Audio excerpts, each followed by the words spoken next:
On April 10th, 2026, 4 astronauts splashed down in the Pacific Ocean. The capsule landed upright. The parachutes deployed perfectly. The crew walked off the recovery helicopter under their own power. Artemis II was by almost every measure a success. And in the wave of celebration that followed, a very simple assumption took hold. We are going back to the moon, but going to the moon and going around the moon are two completely different problems. Artemis II flew to the moon, circled it, and came home. It never slowed down. It never entered orbit. It never got closer than 4,000 miles from the surface. What it did was prove that the Orion spacecraft can keep 4 humans alive in deep space for 10 days and bring them home through a re-entry that peaked at nearly 25,000 miles per hour. That is an extraordinary achievement. It is also the easy part. Landing on the moon is harder than anything NASA has attempted in over half a century, and the list of things that have to work perfectly before a single boot touches the surface is so long and so technically demanding that some of the people responsible for building it are not sure it can be done on time. Start with the lander, because everything depends on it. NASA does not have a lunar lander. Not yet. What it has is a contract with SpaceX to build one, and a second contract with Blue Origin to build another. The SpaceX version is called Starship HLS, a modified variant of the Starship rocket, stripped of its heat shield and control surfaces, and optimized for lunar operations. It stands 171 feet tall, roughly the height of a 14-story building. For comparison, the Apollo lunar module was 23 feet tall. Starship HLS is more than 7 times taller than the vehicle that landed 12 astronauts on the moon between 1969 and 1972, and it has never carried a human being. The fundamental problem with Starship HLS is that it is too big to reach the moon on a single tank of fuel. It has to be launched essentially empty and then refueled in low Earth orbit before it can fly to the moon.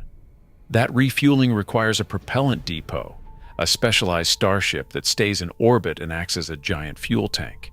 The depot does not exist yet. SpaceX is preparing for its first integrated orbital refueling demonstration, currently scheduled for mid-2026. If that test works, it will be the first time in history that cryogenic propellants have been transferred between 2 spacecraft in orbit at this scale. If it does not work, the entire Artemis landing timeline stops. But even if the demonstration succeeds, the operational challenge is staggering. To fill the depot and fuel Starship HLS for a lunar mission, SpaceX will need to launch between 10 and 20 tanker flights. Each tanker is another Starship launched on its own Super Heavy booster, flown to orbit, docked with the depot, and its fuel transferred. The tankers need to launch in rapid succession, roughly 1 per week, because the propellants are cryogenic. Liquid methane and liquid oxygen must be kept below -150 degrees Celsius. Even in orbit, they slowly warm up and boil off. The longer the fuel sits in the depot, the more of it evaporates. If the launch cadence is too slow, the depot loses fuel faster than the tankers can fill it. The math only works if SpaceX can maintain a launch tempo that has no historical precedent for any rocket program in existence. And this is just one side of the equation. On the NASA side, a separate SLS rocket has to launch the Orion spacecraft with the crew. Orion flies to lunar orbit and docks with the Starship HLS, which should already be there waiting, having been launched, refueled, and sent to the moon weeks or months earlier. 2 astronauts transfer from Orion into the Starship lander. They ride an elevator 115 feet down to the bottom of the vehicle, and then they descend to the surface. That elevator is a top-risk item on NASA's own tracking list. It is the only way for the crew to get from the cabin to the lunar surface and back. If it fails while the crew is on the ground, there is no alternative way to re-enter the vehicle. NASA requires single failure tolerance for catastrophic events, meaning any system has to be able to sustain one failure without killing the crew. The HLS program is actively working with SpaceX to develop backup ingress methods. But as of the most recent Inspector General report, no fully validated alternative exists, and there is no rescue. The Inspector General stated it plainly. If Artemis astronauts encounter a life-threatening emergency in space or on the lunar surface, NASA does not have the capability to rescue the stranded crew. During Apollo, this was also true, but the surface stays were short, typically 1 to 3 days, and the lunar module was a simple two-stage vehicle that had been tested extensively before crew flew it. The Artemis surface stay is planned for approximately 7 days, using a vehicle that stands taller than most apartment buildings and relies on a single elevator to get the crew in and out. If something goes wrong on the surface of the moon's south pole in permanent shadow, at negative 390 degrees, there is no ship coming to get them. There is no backup lander parked nearby. There is no emergency ascent vehicle. The crew has what they brought with them, and if that is not enough, they die on the moon. That is not hyperbole. That is the mission architecture as described by NASA's own oversight body. It is worth pausing to appreciate the scale of what is being attempted compared to what was done before. Apollo was audacious, but it was also relatively simple in its architecture. 1 rocket, 1 lander, 1 launch per mission. The Saturn V put everything the crew needed into space in a single shot. The lunar module was 23 feet tall and weighed about 33,000 pounds. It landed on flat, well-lit terrain near the equator. The crew spent hours to days on the surface, drove a rover, collected rocks, and came home. The entire program, from Kennedy's speech to Apollo 17's splashdown, took 11 years. Artemis is attempting something fundamentally more complex. Multiple rockets from multiple providers. A lander that requires a dozen or more orbital refueling flights before it can even leave Earth's neighborhood. A landing site in one of the most hostile environments on the moon. A surface stay 3 to 4 times longer than most Apollo missions. And a political and budgetary environment that makes Apollo's Cold War funding look like a blank check. The landing site makes everything harder. Unlike Apollo, which landed on the relatively flat equatorial plains of the moon's near side under constant sunlight, Artemis is targeting the South Pole.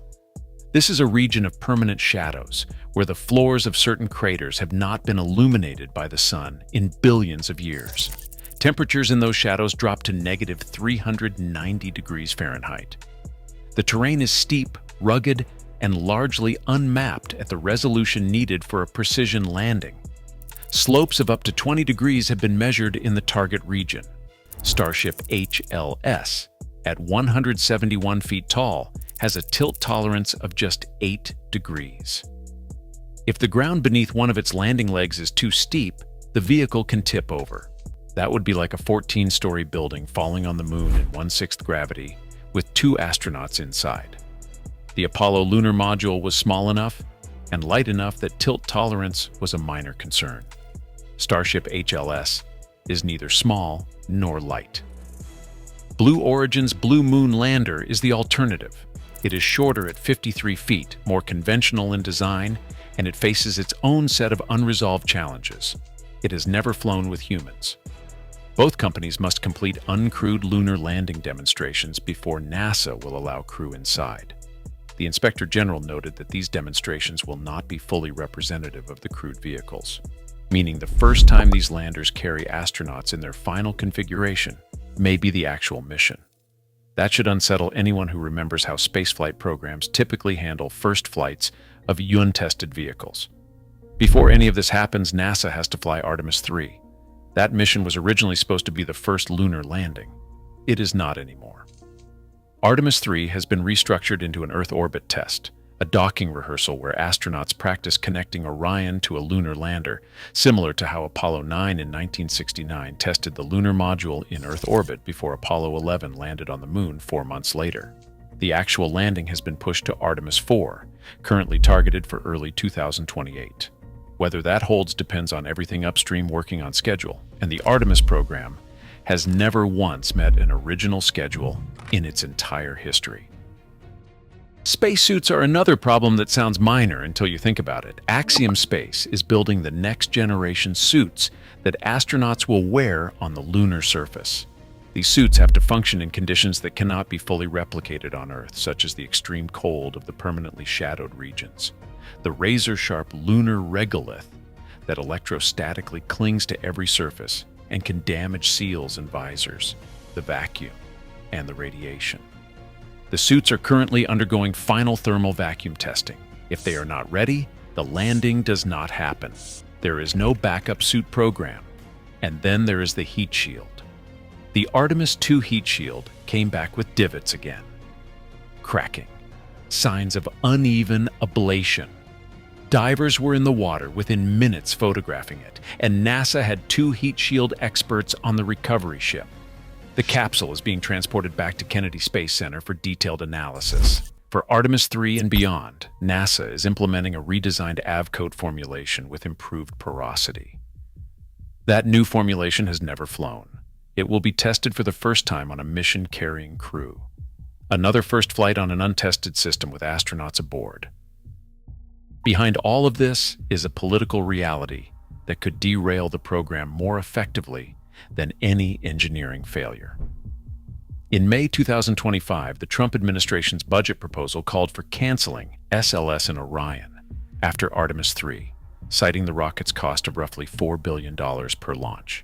For several months, the program's future beyond 3 flights was uncertain. Funding was eventually preserved in legislation signed on July 4, 2025. But the episode exposed how fragile the political support for a program this expensive really is. Every election cycle, every budget negotiation, every shift in White House priorities is a potential extinction event for Artemis. The program has survived cancellation threats before. It may not survive the next one, and the race is not hypothetical. China's lunar program is moving fast. They have already landed robots on the far side of the moon, returned samples from the lunar surface, and announced a crewed lunar landing by 2030. If NASA's timeline holds, American astronauts will walk on the moon roughly 2 years before China gets there. If the timeline slips, which it has at every previous stage, that margin disappears.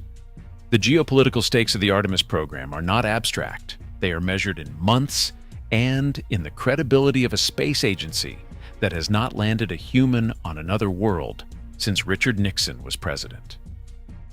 Here's the honest summary of what has to happen before anyone lands on the moon.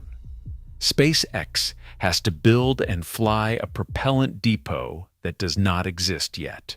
They have to launch 10 to 20 tanker flights in rapid succession and transfer cryogenic fuel in orbit at a scale never attempted.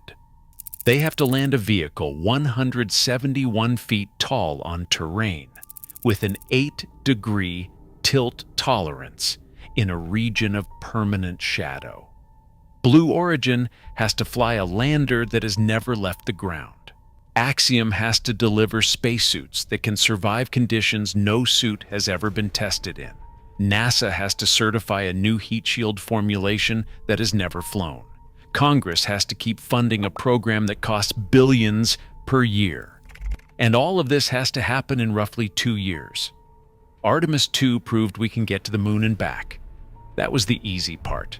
The hard part is everything that comes next, and nobody in a position of authority wants to say out loud just how many things have to go perfectly for this to work. The moon is 250,000 miles away. We have been there before.